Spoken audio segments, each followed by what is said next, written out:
ఓం శ్రీ మహాగణాధిపతయే నమ. ఓం శ్రీ గురుభ్యో నమ. ఓం నమ శివాయ. ఓం శ్రీ సాయినాథాయ నమ. శ్రీ మాతృసాయి బాబావారి సచరిత్రలో 8వ అధ్యాయం ప్రియదర్శనం. జయమని జైసా భావ అనగా ఎవరి మనసులో ఏ భావం ఉంటుందో దానిని బట్టే ఫలితం ఉంటుంది అని మనకు షిరిడి హారతులలో తెలుస్తుంది. బాబా కూడా తన భక్తులు అనేక మందికి అనేక రూపాలలోనూ వారి ఇష్టదేవాలుగా దర్శనమిచ్చి వారిని ఆనందపరిచేవారు. ముఖ్యంగా రాముడు, కృష్ణుడు, విఠలుడు, దత్తుడు ఇలా సకల దేవతా స్వరూపునిలా దర్శనమిచ్చి వారికి తన పట్ల భక్తి భావం స్థిరపడేలా చేసేవారు. అంతేకాకుండా అధికారంతోనో పాండిత్యంతోనో ఇలా రకరకాల కారణాలతో సాయి మహత్యాన్ని శంకించేవారు. అనేక మంది బాబా దర్శనం చేసుకున్నప్పుడు బాబా వారి మనోవృత్తులను అనుసరించి వారికి అనుభవాలను లీలలను కలుగజేశారు. ఏ మార్గాలలో వెళ్ళాలనుకుని వారు కోరుకుంటే వారిని అదే మార్గంలో ప్రవేశపెట్టారు. భక్తులు శ్రద్ధ గలవారైనా శ్రద్ధ లేనివారైనా బాబా అందరినీ సమానంగానే చూసేవారు. ఈ దయామయి తల్లి ఒకరిని కౌగిలించుకొని వేరొకరిని త్రోసిపుచ్చలేదు. వారికందరూ సమానమే. భక్తుల మనస్సులలో ఎటువంటి సంశయాలున్నా బాబా అటువంటి భక్తుల నేరి షిరిడీకి తీసుకుని వచ్చి వారి అనుమానాలు తీర్చి వారికి బాబా యందు స్థిరనమ్మకం కలిగేలా చేశారు. బాబాను పరీక్షించడానికి వెళ్ళిన బాబా తన విశిష్ట పద్ధతి ద్వారా వాళ్ళ స్వాభావికమైన మనస్సును మార్చి వారిని పరమార్థంలో పెట్టేవారు. ఈనాటికి ఇలా పరీక్షించే మనస్సున్నవారు జనసామాన్యంలో అనేకులు. అటువంటి ప్రజలను సన్మార్గంలో పెట్టడానికే బాబా ఈ సచ్చరిత్రలో ఇటువంటి వారి అనుభవాలను తెలిపే కథలను వ్రాయించి అందరి సంశయాలను సంపూర్ణంగా తొలగించారు. అటువంటి కొన్ని కథలను ఇప్పుడు తెలుసుకుందాం. అంతేకాకుండా భక్తితో తనను దర్శించిన వారికి వారి ఇష్టదైవం యొక్క రూపంలో దర్శనమిచ్చి వారిని సంతృప్తిపరిచేవారు. డాక్టర్ పండిత్ తాత్యా సాహెబ్ నోల్కర్ స్నేహితుడైన డాక్టర్ పండిత్ ఒకసారి బాబా దర్శనానికి షిరిడీ వచ్చాడు. మసీదుకు వెళ్ళి బాబాకు నమస్కరించి కొంతసేపు అక్కడ కూర్చున్నాక బాబా అతన్ని దాదాభట్ ఇంటికి వెళ్ళమన్నారు. పండిత్ అక్కడికి వెళ్ళి దాదాభట్తో మాట్లాడుతూ కూర్చున్నాడు. కొంతసేపటికి దాదాభట్ బాబాను పూజించే సమయం అయింది కాబట్టి తాను మసీదుకు వెళుతూ పండితుని కూడా రమ్మన్నాడు. ఇద్దరూ బాబా దగ్గరకు వెళ్ళాక దాదాభట్టు బాబాను పూజించాడు. బాబా తన భక్తులను వారికి నచ్చిన విధంగా పూజించేందుకు అనుమతినిచ్చేవారు. కానీ తన నుదిటిపై మాత్రము ఎవ్వరినీ చందనం పెట్టనిచ్చేవారు కారు. ఒక్క మహల్సాపతే కంఠానికి చందనం రాసేవాడు. ఇతర భక్తులెవరినైనా సరే పాదాలకు మాత్రమే చందనం రాయనిచ్చేవారు.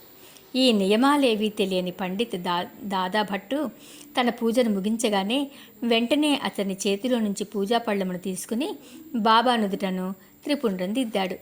అతని ధైర్యానికి దాదాభట్టు వణికిపోయాడు. బాబా అతనిపై ఎంతగా కోపిస్తారోనని భయపడసాగాడు. కానీ చిత్రంగా బాబా కోపించలేదు. సరికదా, ఇంకా ప్రసన్నంగా కనిపించారు. అది చూసిన భట్టుకి భయం స్థానంలో ఆశ్చర్యం కలిగింది. బాబా ఈ రకంగా ఎందుకు ఊరుకున్నారో అతను ఊహించలేకపోయాడు. అందుకే తన అనుమానం తీర్చుకోవడానికి ఆ రోజు సాయంత్రం భట్టు బాబాతో తామెవరైనా బాబా నుదుట తిలకం దిద్దాలనుకుంటే బాబా వారిని అనుమతించకపోవడమే కాక వారిపై కోపగించుకుంటారు కదా, మరి అలాంటిది ఈరోజు ఉదయం పండిత త్రిపుండ్రం దిద్దితే వారించకపోవడానికి కారణమేమిటని అడిగాడు.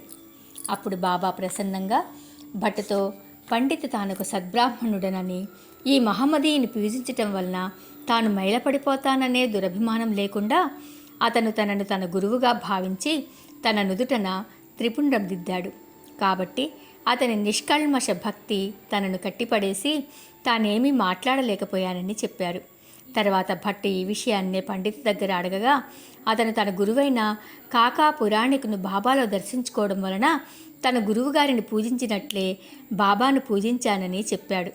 కాబట్టి ఎవరి మనస్సు ఎలా ఉంటుందో వారి భక్తి ప్రభావం కూడా అలాగే ఉంటుంది. ఈ భక్తినే భగవంతుడు గ్రహిస్తాడు, కానీ పైకి చేసే ఆడంబరాలతో భగవంతునికి నిమిత్తం లేదు. బాబా భక్తుల మనస్సులను గ్రహించి దానిలోని భక్తిని బట్టి వారి పూజలు స్వీకరిస్తూ ఉండేవారు. అలా లేకపోతే ఎవ్వరినీ దగ్గరకు రానిచ్చేవారు కూడా కాదు. బాబాకు కావలసింది భక్తుని నిష్కల్మష భక్తి మాత్రమే. కానీ పైకి చూపించే పూజా తంతు కాదు. ఇక ములే శాస్త్రి, నాసిక్ నివాసి అయిన ములే శాస్త్రి పూర్వాచార పరాయణుడైన బ్రాహ్మణుడు. అతను మహాపండితుడు, జ్యోతిష శాస్త్రంలో దిట్ట. అతను నాగపూర్ నివాసి అయిన బాపు సాహెబ్ బూటీని కలుసుకునేందుకు షిరిడీ వచ్చాడు. బూటీని కలిసిన తర్వాత బాబా దర్శనానికై మసీదుకు వెళ్ళాడు. బాబా దర్శనంతో అతనెంతో ఆనందించాడు. భక్తులు ప్రేమతో బాబాకు మిఠాయిలు పళ్ళు సమర్పించుకునేవారు.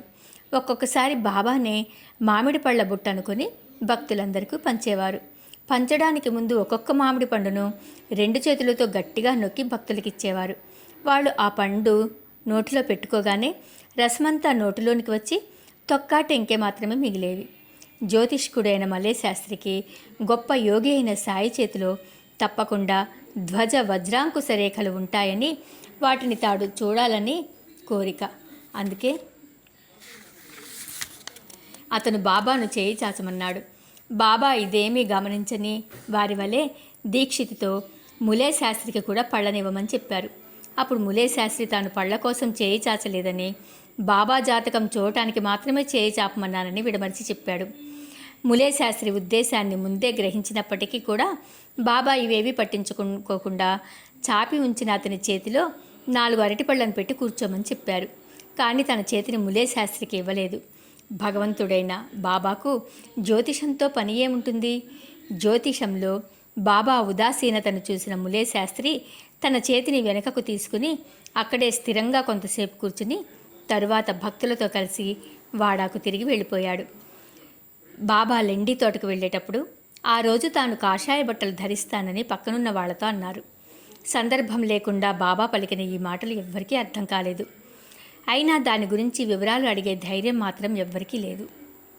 శ్రద్ధాభక్తులతో గమనిస్తే బాబా మాటలు అర్థభరితంగా మనసుకు పట్టేలా ఉంటాయి. మధ్యాహ్న హారతి సమయమైంది. అందరూ హారతికి వెళ్తున్నారు.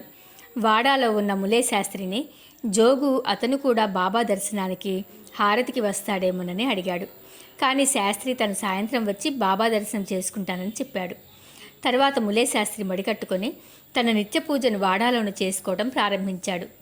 అయితే అక్కడ బాబా బూటీతో ఆ నాసిక్ బ్రాహ్మణుడి దగ్గర నుంచి దక్షిణ తీసుకుందామని చెప్పారు. బూటీ వెళ్ళేసరికి ములే శాస్త్రి మడిగట్టుకొని స్థిరాసనంలో కూర్చుని ఉన్నాడు. బూటీ అతనితో బాబా దక్షిణ అడిగిన సంగతి చెప్పాడు. అది విన్న ములే శాస్త్రికి చాలా ఆశ్చర్యం కలిగింది. బాబా మహాత్ముడే కావచ్చు, కానీ అగ్నిహోత్రుడనైన తాను బాబా ఆశ్రితుడు కాడు. తాను కేవలం బాబా దర్శనానికి మాత్రమే వచ్చాడు. అలాంటప్పుడు తానెందుకు దక్షిణ ఇవ్వాలని ములే శాస్త్రికి అనిపించింది. అయినప్పటికీ మహానుభావుడైన సాయి కోటీశ్వరుడైన బూటితో కబురుపు చేస్తే కాదనలేకపోయాడు. తన అనుష్ఠానాన్ని కూడా మధ్యలో ఆపి బూటితో కలిసి మసీదుకు బయలుదేరాడు. తను మడిలో ఉన్నాడు. మసీదులోకి వెడితే తను మడిపోతుందన్న అనుమానంతో ములే శాస్త్రి సభామండపంలోనే నిలబడి బాబా దగ్గరకు వెళ్లకుండా దూరం నుంచే బాబాపై పూలు విసిరాడు. అయితే హఠాత్తుగా ములే శాస్త్రి కళ్ళెదుట బాబా ఆసనం మీద గతించిన తన గురువు ఘోలవు స్వామి కూర్చుని కనిపించారు. అందరూ అక్కడ బాబాను చూస్తుంటే ములే శాస్త్రి మాత్రం ఎప్పుడో సమాధి అయిన తన గురువుగారిని ఎట్లా చూస్తాడు? ములే శాస్త్రి ఇది కళా నిజమా అన్న సంశయంలో మునిగిపోయి తనను తాను గిల్లుకుని మరీ చూసుకున్నాడు. తను మెలకువతో ఉండగా కల రావడానికి వీలే లేదు. ములే శాస్త్రికి ఇంకొక అనుమానం కూడా వచ్చింది. అగ్రవర్ణ బ్రాహ్మణుడు వేదాంగ శాస్త్ర సంపన్నుడు అయిన తన గురువు ఘోలవ్ స్వామి దర్శనం ఈ మసీదులో ఎలా కలుగుతుందని అతను ఆశ్చర్యపోయాడు. కాషాయ వస్త్రాలతో శాంతంగా ఆసనం మీద కూర్చుని ఉన్న తన గురువు గారిని చూసి పరిగెత్తుకుంటూ వెళ్ళి వారి పాదాలపై పడ్డాడు. అతని అగ్ర కులాభిమానం తొలగిపోయింది. ములే శాస్త్రి తన గురువు పాదాలపై పూలు చల్లి తలనుంచాడు. అందరూ బాబా హారతి పాడుతుండగా ములే శాస్త్రి మాత్రం తన గురువుగారి హారతిని పెద్ద గొంతుతో పాడటం ప్రారంభించాడు. తను మడిలో ఉన్న సంగతి తానెవరినీ ముట్టుకోకూడదన్న విషయాలన్నింటినీ తన గురు దర్శనంతో మర్చిపోయి వారి ప్రేమలో లీనమైపోయాడు. అతను లేచి కళ్ళు తెరిచి చూసేసరికి తన గురుగారి స్థానంలో బాబా కూర్చుని నవ్వుతూ చేయి చాపి దక్షిణ అడగడం కనిపించింది. బాబా యొక్క ఆనంద రూపాన్ని, ఊహకందని వారి శక్తిని చూసిన ములే శాస్త్రి తనను తాను మర్చిపోయాడు. ఆనందాశ్రువులతో బాబాకు పాద నమస్కారం చేసి దక్షిణ ఇచ్చాడు. తన అనుమానాలన్నీ తీరడమే కాక ఊహించని ఈ విధంగా తన గురువుగారి దర్శనం కూడా అయినందుకు ములే శాస్త్రి నిశ్చల మనస్సుతో బాబాకు అంకితమయ్యాడు. ఈ అద్భుతాన్ని చూసిన బాబా భక్తులకు బాబా లెండి తోటకు వెళ్ళేటప్పుడు కాషాయ రంగు వేసుకుంటానని ఎందుకు అన్నారో ఇప్పుడు అర్థమైంది. ఇక డాక్టర్ ఒకసారి ఒక మామలతదారు షిరిడీ వెళుతూ తనతో పాటు తన స్నేహితుడైన డాక్టర్ను కూడా రమ్మని అడిగాడు. అయితే ఆ డాక్టరు తాను శ్రీరాముని భక్తుడు కావడం వలన షిరిడీలోని మహమ్మదీయుడికి నమస్కరించడానికి మనస్కరించదని చెప్పాడు. మామలతదారు అతనితో షిరిడీలో ఎవ్వరూ అతనిని నమస్కరించమని బలవంతం చేయరు, కాబట్టి అనుమానాలేవి పెట్టుకోకుండా రావచ్చునని చెప్పి అందరూ కలిసి సరదాగా గడపడానికే వెళ్తున్నాము, కాబట్టి డాక్టర్ను కూడా రమ్మని చెప్పాడు. దానితో ఆ డాక్టర్ ఒప్పుకుని అందరూ కలిసి షిరిడీ బయలుదేరి వెళ్ళారు. షిరిడీ చేరి బాబా దర్శనానికే మసీదుకు వెళ్ళారు. నమస్కారం చేయడానికే మనస్కరించదని ముందే షరతు పెట్టిన డాక్టరు అందరికంటే ముందే తానే వెళ్ళి బాబాకు నమస్కరించడం చూసి అందరూ ఆశ్చర్యపోయారు. తర్వాత డాక్టర్తో తన మనోనిశ్చయాన్ని మరచి ఒక మహమ్మదీయుడికి ఎందుకు నమస్కరించాడోనని డాక్టర్ను ప్రశ్నించారు. అప్పుడు ఆ డాక్టరు బాబా కూర్చునే ఆ గద్దె మీద తన ఆరాధ్య దైవమైన శ్రీరాముడు కనిపించడంతో వారి పాదాలపై పడి సాష్టాంగ నమస్కారం చేశానని, లేచి తిరిగి అక్కడ చూసేసరికి అక్కడ సాయిబాబానే కనిపించడంతో తాను కలగన్నానా అని ఆశ్చర్యపోయానని చెప్పాడు. తాను ఊహించినట్లు బాబా మహమ్మదీయుడు కాదని, గొప్ప యోగ సంపన్నులైన అవతార పురుషుడని తాను అర్థం చేసుకున్నట్లు చెప్పాడు. ఆ మరునాడు డాక్టరు బాబా తనను అనుగ్రహించే వరకు మసీదుకు వెళ్ళనని నిశ్చయించుకుని వాడాలోనే ఉండిపోయాడు. ఈ రకంగా 3 రోజులు గడిచాయి. అతనికి ఏమీ అనుభవం కాలేదు. 4వ రోజు అతని ముఖ్య స్నేహితుడొకడు ఖాందేశు నుంచి వచ్చేసరికి అతనిని తీసుకుని బాబా దర్శనానికి మసీదుకు తప్పనిసరిగా వెళ్ళవలసి వచ్చింది. బాబాకు నమస్కరించగానే బాబా అతనితో ఎవరైనా వచ్చి నిన్నిక్కడకు రమ్మని పిలిచారా, ఇలా వచ్చావు అని అడిగేసరికి బాబా యొక్క సర్వజ్ఞతకు ఆ డాక్టర్ మనసు కదిలిపోయింది. ఆ రోజు రాత్రి నిద్రలో అతనికి తాను కోరుకున్న ఆధ్యాత్మిక అనుభూతి కలిగింది. అతను ఎంతో ఆనందాన్ని పొందాడు. తర్వాత అతను తన ఊరికి వెళ్ళిపోయినా కూడా ఆ కళ ప్రభావం 15 రోజుల వరకు అలానే ఉండి అతను తాను కోరుకున్న దానిని షిరిడీలో పొందినందుకు ఎంతో తృప్తి చెందాడు. ఈ రకంగా నమస్కారం కూడా చేయకూడదన్న గట్టి నిర్ణయంతో షిరిడీకి వచ్చిన అతనికి బాబా అతనికి తన మీద ప్రేమ, భక్తి క్రమక్రమంగా పెరిగి చివరకు అవి స్థిరపడేలా చేశారు. ఇక పంతు. ఈ కథలో పంతు అనే అతనికి అతని గురువు పాదాలపై ఎటువంటి నిష్ఠ బాబా కలిగించారో తెలుసుకుందాం. పంతుకు తన గురువు మీద స్థిర నమ్మకం, భక్తి ఉండేవి. అంతేకాక గురువుగారి అనుగ్రహం కూడా అతనిపై ఉంది.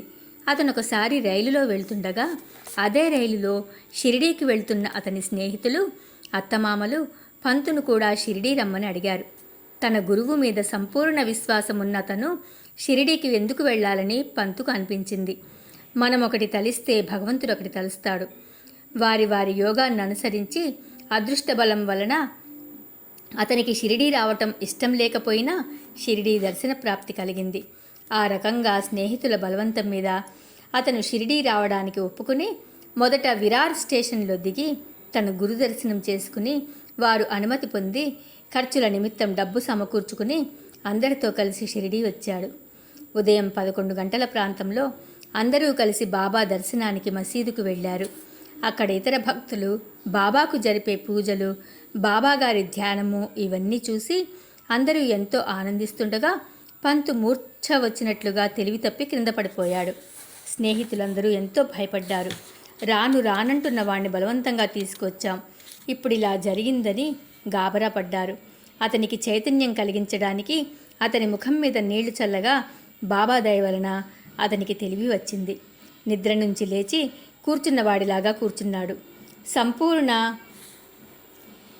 ఆంతర్యాన్ని అయిన బాబా పంతుకు తన గురువు యందున్న శ్రద్ధను గ్రహించి అతనికి అభయమునిచ్చారు.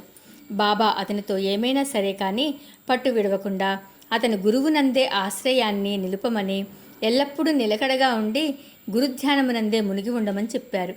అంతే తప్ప పంతు భయపడినట్టుగా అతని గురువును వదిలిపెట్టి బాబా తన మీద నమ్మకం ఉంచమని చెప్పలేదు. దీనితో పంతు సంకోచమంతా పోగా బాబా మాటల ప్రాముఖ్యాన్ని గ్రహించాడు. యోగులందరూ ఒక్కటే, వారిలో భేదమేమీ ఉండదు, వారందరూ కోరేది భక్తుల అభివృద్ధిని మాత్రమే అని అర్థం చేసుకున్న పంతు బాబా తన కళ్ళు తెరిపించి తనపై చూపించిన కరుణను జీవితాంతం గుర్తుంచుకున్నాడు. ఆ రకంగా అతను తన గురువు మీద స్థిర నమ్మకాన్ని కూడా పెంచుకోవడానికి బాబా చేసిన మేలును మరువలేదు.